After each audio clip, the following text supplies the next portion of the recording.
Hello students, कैसे हो आप लोग। उम्मीद करता हूं कि you all will be very better. आज हम लोग हिंदी ग्रामर के अंतर्गत एक सेकंड महत्वपूर्ण टॉपिक डिस्कस करेंगे जिसका नाम है विराम चिन्ह। विराम चिन्ह को इंग्लिश में पंक्चुएशन कहते हैं और सही अर्थों में इसका कैसे प्रयोग करना चाहिए अगर आपको नहीं आता है, एक विद्यार्थी के तौर पर, एक नागरिक के तौर पर, एक पढ़े लिखे शिक्षित व्यक्ति के तौर पे, तो आप समझिए कि सबसे ज़्यादा बैकवर्ड हैं, यानी कि पिछड़े हैं, यानी कि निरक्षर हैं। हमने क्या कहा कि ये पंक्चुएशन का प्रयोग आपको अच्छे से आना चाहिए, क्योंकि अगर आपने पंक्चुएशन को सही ढंग से ट्रीट नहीं किया तो कहीं ना कहीं यह आपकी लेखनी को पूरी तरीके से बर्बाद कर सकता है। उदाहरण के तौर पे अगर हम देखें तो हिंदी व्याकरणाचार्यों की सीरीज़ में बहुत सारे नाम हैं जिन्होंने विराम चिन्हों पर अपनी टिप्पणी की है, विराम चिन्हों के बारे में अपनी बातें बताई हैं। कामता प्रसाद गुरु हों या धीरेन्द्र वर्मा, इस उच्च कोटि के हिंदी व्याकरणाचार्यों ने बहुत कुछ इस पर लिखा है। कुछ ने बताया है कि नहीं, विराम चिन्हों की संख्या 18 है, किसी ने बताया कि नहीं 13 ही है। लेकिन हम लोग जो कामता प्रसाद गुरु के बारे में पढ़ेंगे, उनकी दी गई मान्यता सबसे ज़्यादा स्वीकार की गई है और इन्होंने टोटल विराम चिन्हों की संख्या 20 बताई है। एग्जामिनेशन पॉइंट ऑफ व्यू से अगर हम बात करें तो यह टॉपिक यूपीपीएससी, आरओ, एआरओ सहित यूपी टेट, बीएड या अन्य जैसे एग्ज़ाम्स में यूपी ट्रिपल एससी से रिलेटेड हों, वहाँ पे इससे प्रश्न पूछे जाते हैं। प्रश्न बड़े ही साधारण और आसान होते हैं, किंतु अगर वो आ रहे हैं तो बेहतर है, नहीं आ रहे हैं तो बहुत ही ज़्यादा टफ है। तो हमने अभी जस्ट अपने लेक्चर की स्टार्टिंग में बताया कि विराम चिन्हों का प्रयोग अगर आप सही ढंग से नहीं कर रहे हैं तो यह आपकी भाषा को और लेखन शैली को दोनों को ख़राब कर सकती है। जैसे देखिए, हमने लिखा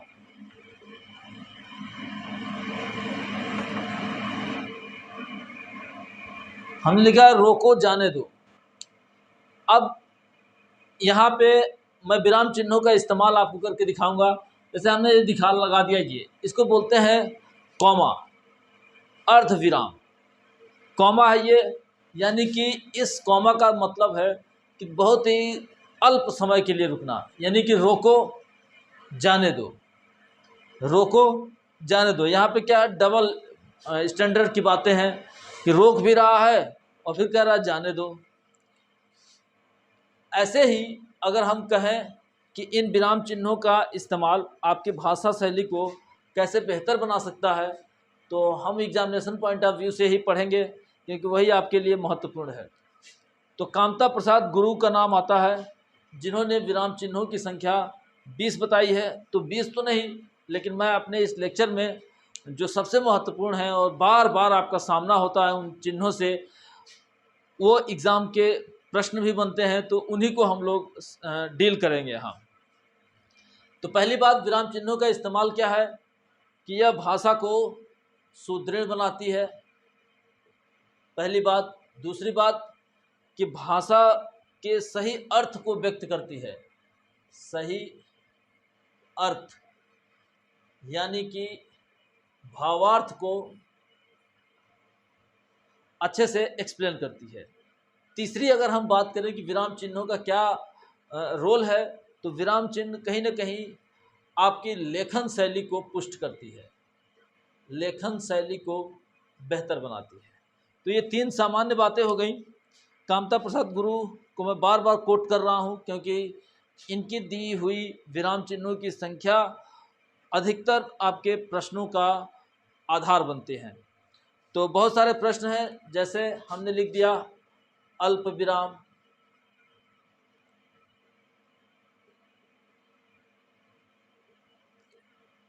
पूर्ण विराम,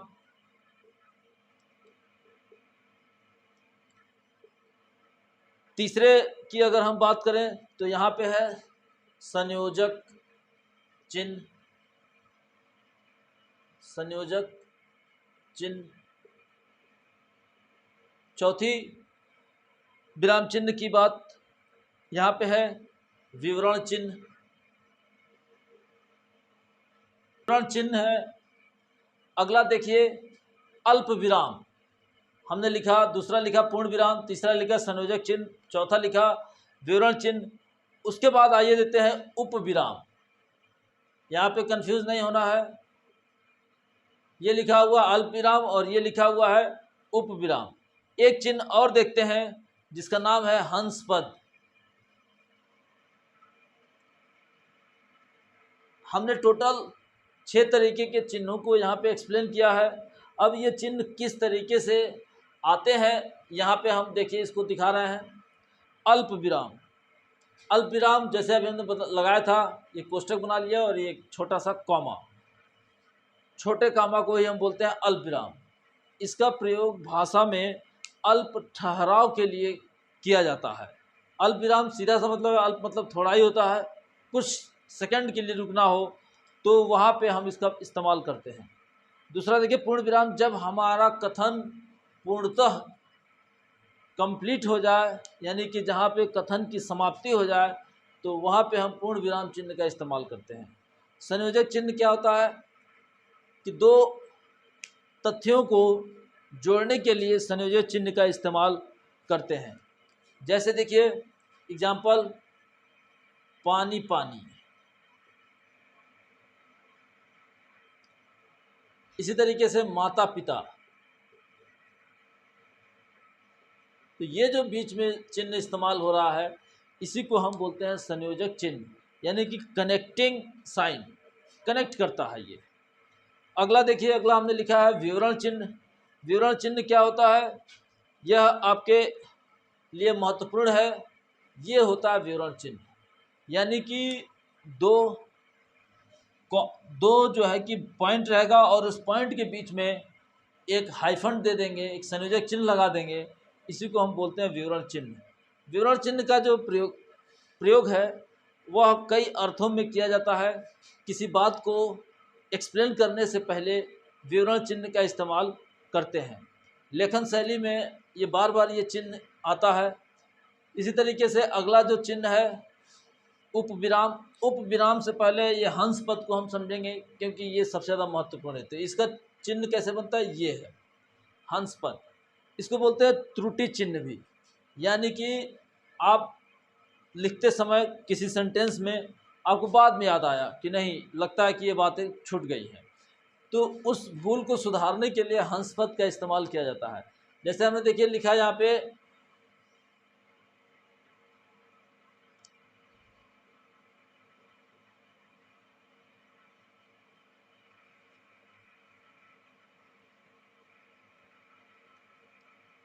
ये एक हमने सेंटेंस लिखा कि चलने पहले सब ठीक था। तो यहाँ पे कुछ मिस्टेक्स सा दिख रहा है, और वो मिस्टेक्स क्या है, आपको याद आया कि अरे यहाँ तो हमने विराम चिन्ह का प्रयोग करना चाहिए था, वो हम नहीं कर पाए, यानी कि हमसे कुछ भूल हो गई है। तो हम यहाँ पे हंसपद का प्रयोग करेंगे और लिख देंगे यहाँ पे चलने से पहले। तो यही इसका इस्तेमाल है हंसपद का। बहुत सारे विद्यार्थी तो इसका प्रयोग तो करते हैं लेकिन उन्हें पता नहीं है कि इस चिन्ह का नाम क्या है। तो मेरा ख्याल है स्टूडेंट्स आप समझ रहे हैं इस बात को। हंसपद का क्या मतलब हुआ, यानी कि जब हम किसी सेंटेंस को लिखते समय कोई ऐसी बातें, कोई ऐसा कारक चिन्ह, कोई ऐसी विभक्ति, कुछ ऐसा शब्द जो हमसे भूल हो गया है, तो वहाँ पे हम इसको लगा करके और फिर इस चिन्ह के माध्यम से अपने सेंटेंस को हम पूर्ण कर लेते हैं। इसी तरीके से उप विराम क्या होता है, देखिए उप विराम यानी कि 2 पॉइंट रहेंगे, इसी को हम उप विराम कहते हैं। उप विराम अक्सर हमारे आपने देखा होगा, जैसे साकेत, अयोध्या सिंह उपाध्याय हरिऔध ने इसकी रचना किया है। तो साकेत को आगे हमने एक उप विराम लगाया और लिख दिया एक अध्ययन, एक अध्ययन। तो उप विराम का क्या मतलब हुआ कि ठहराव कनेक्टिंग होने के साथ, यानी कि कुछ ऐसे विषय हों जिसको कनेक्ट करते हुए ठहराव लेना है, तो वहाँ पे हम उप विराम चिन्ह का प्रयोग करते हैं। एक और देखिए उदाहरण, बहुत पहले एक पिक्चर आई थी गदर।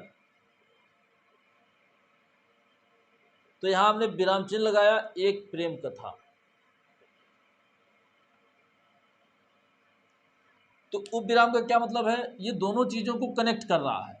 कनेक्ट करते हुए कुछ समय के लिए यानी अल्प समय के लिए रुक रहा है, उसी को हम उपविराम कहते हैं और वहाँ इसका इस्तेमाल किया जाता है। एक और महत्वपूर्ण चिन्ह मैं आपको दिखाने जा रहा हूँ, तुल्यता सूचक चिन्ह। बहुत ही अच्छा टॉपिक है ये, तुल्यता सूचक, तुल्यता सूचक चिन्ह। ये होता क्या है, जैसे ये तुल्यता सूचक है, यानी कि जब हम इक्वल बात करते हैं, किसी सेंटेंस में कुछ ऐसे भाव दिखाने हो, कुछ ऐसे शब्दों की व्याख्या करनी हो जहां हमें दो चीज़ों को इक्वली शेयर करना है, इक्वली डिस्ट्रीब्यूट करना है, तो वहाँ पे हम तुल्यता सूचक चिन्ह का इस्तेमाल करते हैं। लोप चिन्ह, एक और देखिए चिन्ह,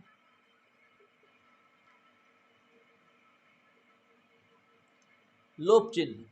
लोप चिन्ह क्या होता है, ये देखिए लोप चिन्ह, कोई बातें लिखते लिखते हम ऐसे सेंटेंस को छोड़ देते हैं, यानी कि फिर से समझिए उदाहरण के जरिए लोप चिन्ह कैसे हुआ। देखते ही देखते,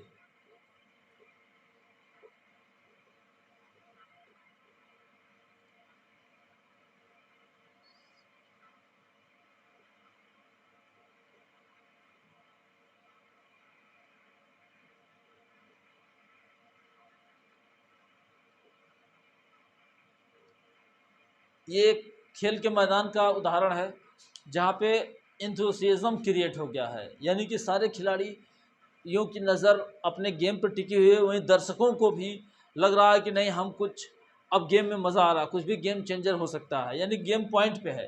यानी देखते ही देखते सभी खिलाड़ी सन्न रह गए, तभी लिख करके, और हमने ऐसे ऐसे लोप चिन्ह, यानी कि यहाँ पे कुछ बातें खाली रह गई हैं, कुछ हमें यहाँ पे भरना है, पुटअप करना है। तो पुटअप आप कुछ भी कर सकते हैं, देख तभी गेम पलट गया, बाजी उलट गई, खिलाड़ियों ने खेल का रुख बदल दिया, यानी कि सेंटेंस अभी पूरा नहीं है। यही है लोप चिन्ह। लोप का मतलब होता है कुछ गायब हो जाना। तो क्या यहाँ गायब हुआ, कुछ भी कयास लगाए जा सकते हैं कि देखते ही देखते सब सन्न रह गए, तभी अचानक गेम का रुख पलट गया। एक और चिन्ह है यहाँ पे समाप्ति सूचक।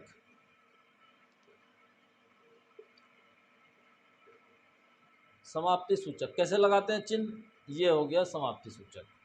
जब हम किसी गद्यांश को पूर्ण रूप से समाप्त करते हैं तो इस चिन्ह का इस्तेमाल कर देते हैं, और इसका मतलब हो गया कि अब इसके आगे हमें कुछ भी लिखना नहीं है। दिस इज कॉल्ड समाप्ति सूचक चिन्ह। एक और चिन्ह है लाघव चिन्ह।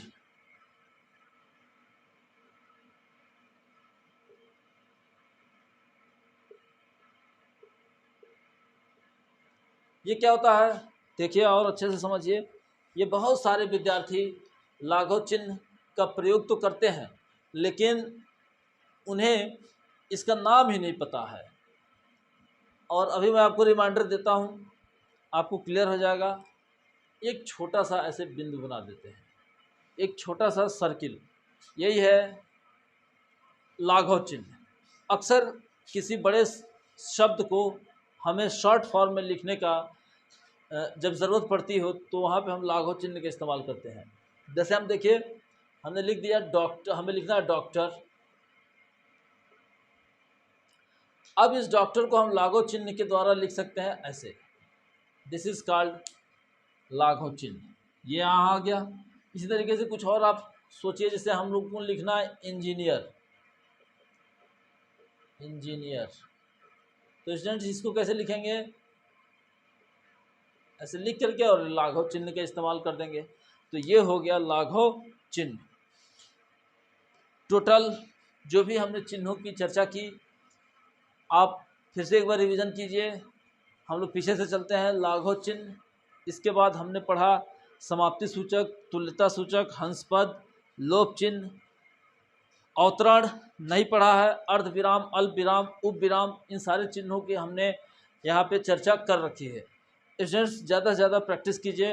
हम GSN हिंदी प्लेटफॉर्म पे इन सारे बिंदुओं से जुड़े हुए प्रश्नों की एक श्रृंखला टेस्ट पेपर के रूप में लाएंगे, जो आपको समय समय पर एग्ज़ाम प्रैक्टिस करने के लिए हेल्पफुल प्रूफ हो गई। आप हमारे साथ बने रहें GSN हिंदी प्लेटफॉर्म पे। धन्यवाद।